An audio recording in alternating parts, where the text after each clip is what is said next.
How often should I measure blood ketones on a ketogenic diet? All right, so first of all, we gotta define these terms. A ketogenic diet is a diet that's low in carbohydrate. You cut your carbohydrates low, your body will start burning fatty acids for energy. Some of those fatty acids will be converted into ketone bodies in the liver because parts of your brain can run really efficiently off ketones. The heart loves ketones as well, but of course, some parts of the body and some parts of the brain require glucose. Luckily, our friend gluconeogenesis, not the enemy of mankind, not the enemy of ketosis, but a close friend of ketosis, gluconeogenesis, will create the glucose required for those parts of the brain. So there's ketosis in a nutshell. You cut the carbs low, you get into ketosis eventually. It's not achieved through the elevation of dietary fatty acids.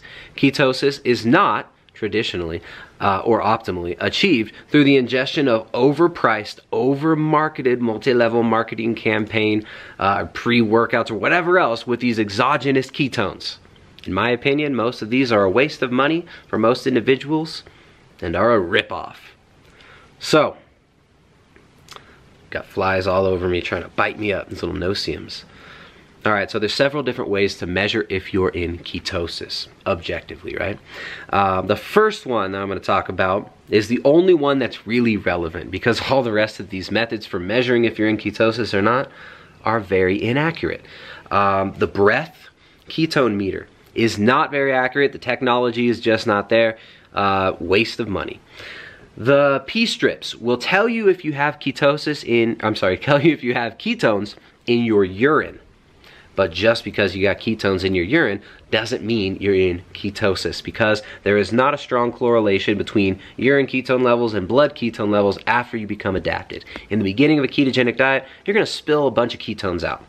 Now, what's happening here in the beginning of a ketogenic diet, your body's producing a bunch of ketones, but it doesn't even have the metabolic machinery to actually use them.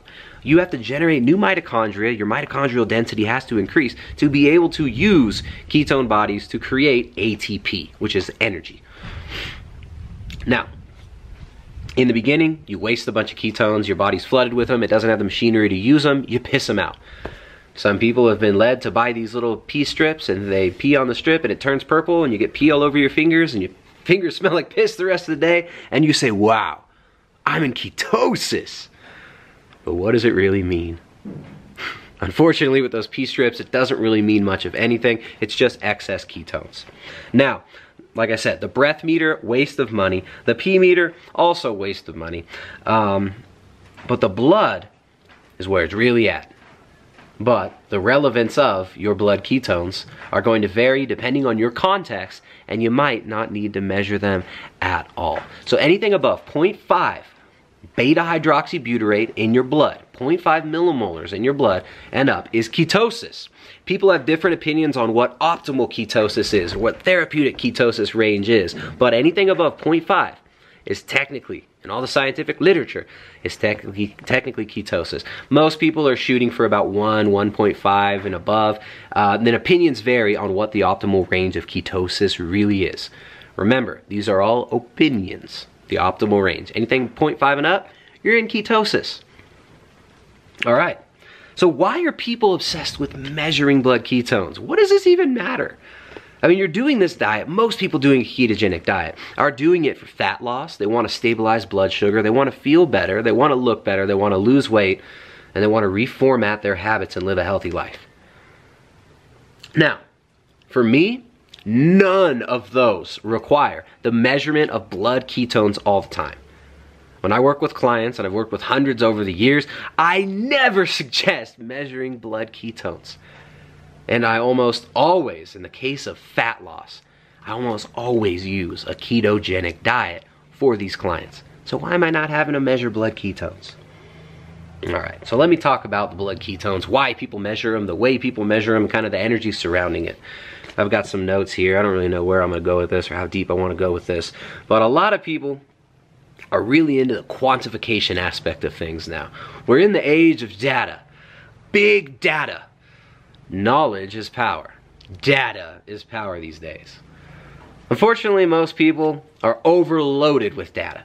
We have so much freaking data that we don't even know what to do with it.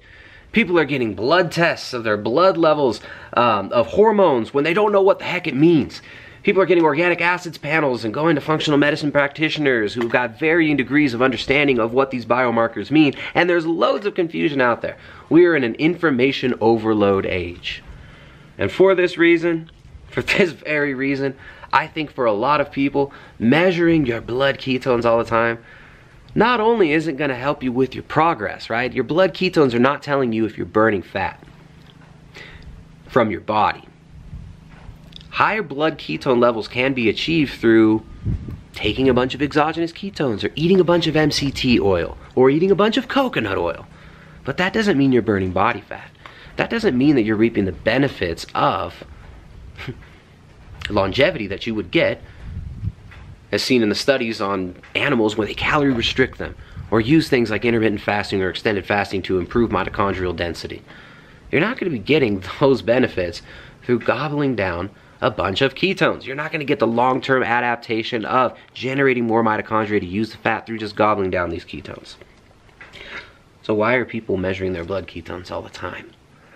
Well, the ketogenic diet is really popular now, and with popularity often comes confusion. Unfortunately, fortunately, keto's getting the recognition it deserves. There are loads of people out there providing information on a ketogenic diet now. Unfortunately for us, a lot of this information is simply repeated. They get it from someone else, they think it sounds cool, it's working for these other marketers, it worked for the marketers like Jimmy Moore and these other guys, so I'm going to use the same words, the same marketing techniques, and the same tactics. This is why people are starting to say, oh, well, keto's just a fad. Obviously, keto is not a fad. It's a really powerful tool, and if used in the correct context, like it's been for hundreds, for thousands of years, it can be a powerful healing modality and a really powerful way to lose body fat. But right now, it's also a really powerful way for people to get hype and make money off the internet. Now, the blood ketone strips are a really cool way to get people chasing their tail economically and psychically. So think about it. What are you doing? You got this little Tamagotchi pet thing. Remember the Gigapets in like the mid-90s? I was talking to Jessica yesterday about this. We're sacrificing our blood to our little Gigapets now. It's ridiculous. So, you've got your little blood ketone meter. You've got your little strip. You poke your finger. You put your blood on it. You insert it in the thing. It does a countdown. 5, 4, 3. The intensity builds. 2, 1. Am I in ketosis? Am I in ketosis? Oh, it gives you a number. So what? It gives you a number. People are basing their whole day, their progress on their diet, their feeling of worth as a human being on this silly little number. But we're not even taking into context what the heck this thing is and what it means. So there are different times of the day when your blood ketones will be high, when your blood ketones will be low. First thing in the morning, your blood ketones might be a little lower. Right after a meal, ketones will be lower. After an intense workout, ketones will be lower. About 4 o'clock in the afternoon, for most people, ketones will be higher. There is a circadian rhythm to every single physiological process, every single cell, every hormonal process in our body. They're all yoked to the light cycles around us and to the cycles of activity called the circadian rhythm.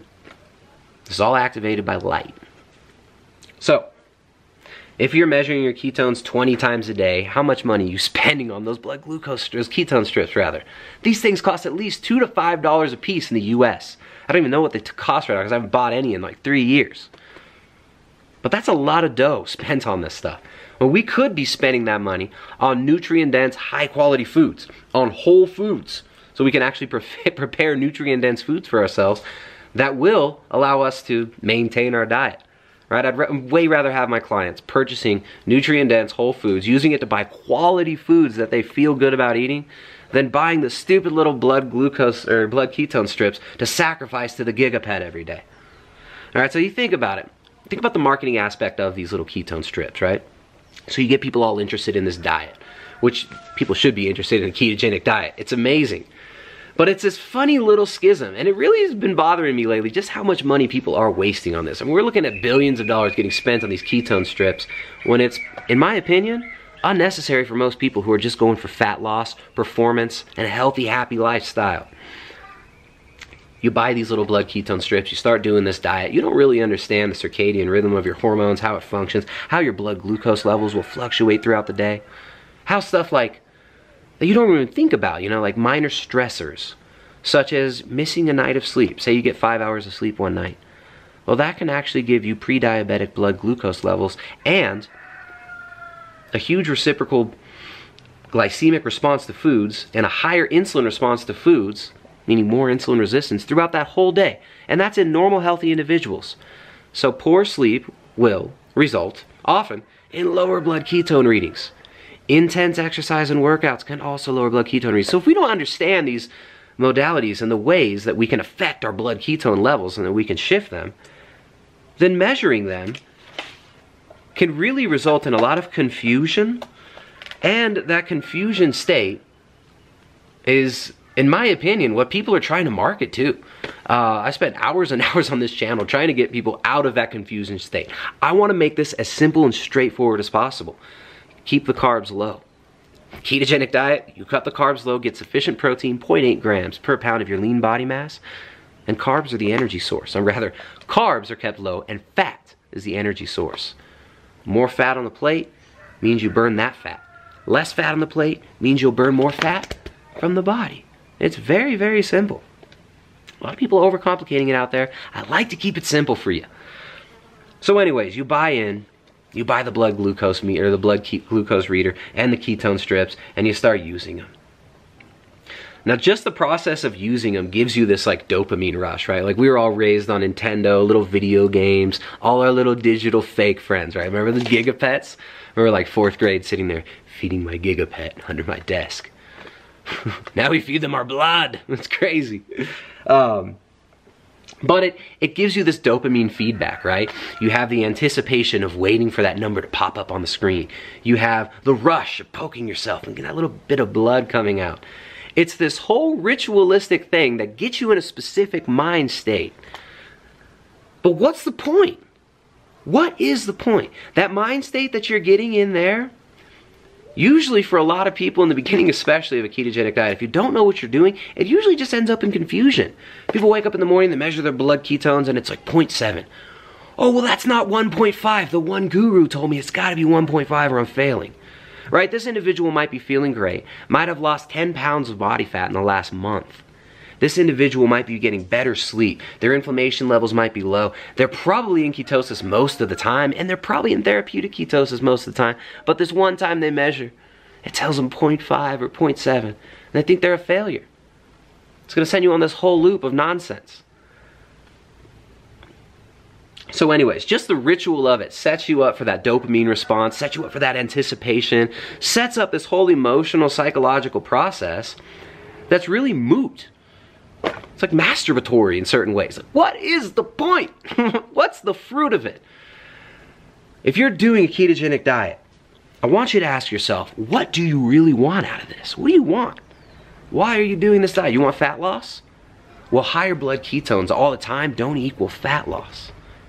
You can lose fat on a non-ketogenic diet. And I'm not saying ketosis doesn't help with fat loss. Of course it does. Elevated blood ketones make you not hungry. Elevated blood ketones help stabilize blood glucose levels, and throughout the day, you won't be getting those hunger pangs all the time. You'll be able to go long periods of time without food. So a much better way to measure your progress is, first of all, your actual progress. Are you looking to lose body fat? What's the scale telling you? What are your waist measurements telling you? Because sometimes the scale isn't right. The scale's not always the truth. You could be gaining a little bit of muscle, losing a little bit of body fat, but if your clothes are fitting better, if you can visually tell that you're making progress, that's way more important than getting 1.5 on the ketone meter every morning and wasting money on those strips, right? How's your energy level? Is your hunger low throughout the day? Are you getting sufficient sleep? Do you get that midday crash where, like, 12, 1 o'clock, everybody in the office is starting to get grumpy, everybody's slumping over on their desk feeling shitty? Does that happen to you? If not, then you're probably making more progress. Right? How's your mental clarity? What are your inflammation levels like?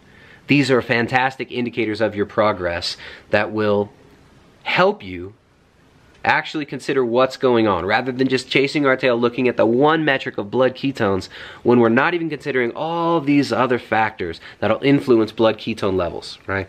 Sleep, stress levels, exercise, hormonal rhythms, circadian rhythms, cycles of light around us. All these things affect our blood ketone and blood glucose levels. So what's the point? Right? If you're doing a ketogenic diet, what do you really want out of it? You want fat loss?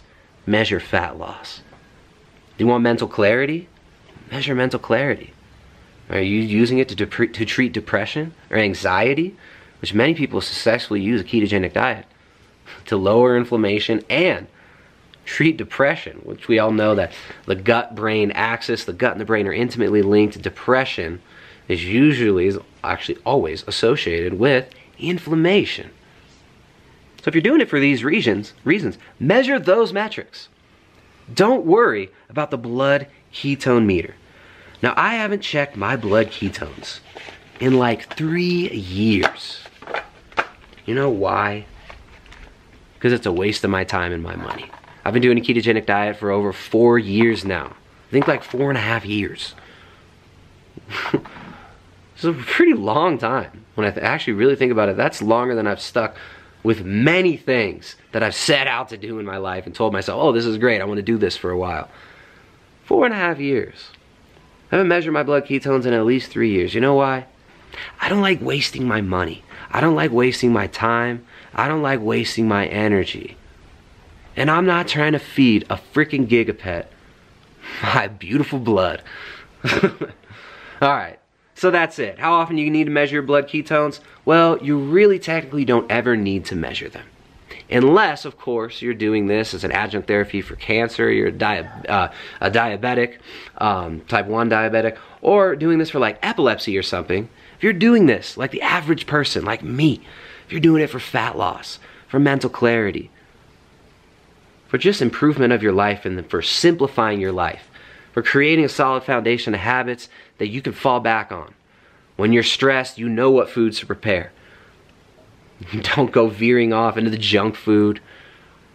If you're trying to keep stable blood sugar and just enjoy life like me and keep it simple, then there's no reason to be measuring your blood ketones all the time. Hope that helps. Hope that gives you some perspective. It's all about context. If you're looking for performance enhancement, for kind of mastering your body in different contexts, of course, measuring blood ketones can be interesting. But we've got to know what we're really looking at. And we got to understand the context within which we're measuring. So keep it in context, keep it simple. You can find more at primaledgehealth.com. Check out the ebook. Check out my wife Jessica's book, The Ketogenic Edge Cookbook. If you're just starting out a ketogenic diet, it is an invaluable resource for creating that solid foundation of nutritional food prep habits so that you can be successful long-term on your diet, because it's all about long-term habit formation. So she worked on this book for over 1.5 years. It's all whole foods based, nutrient dense recipes, and it's available exclusively at primaledgehealth.com. So keep it simple and quit sacrificing your blood to your gigapets.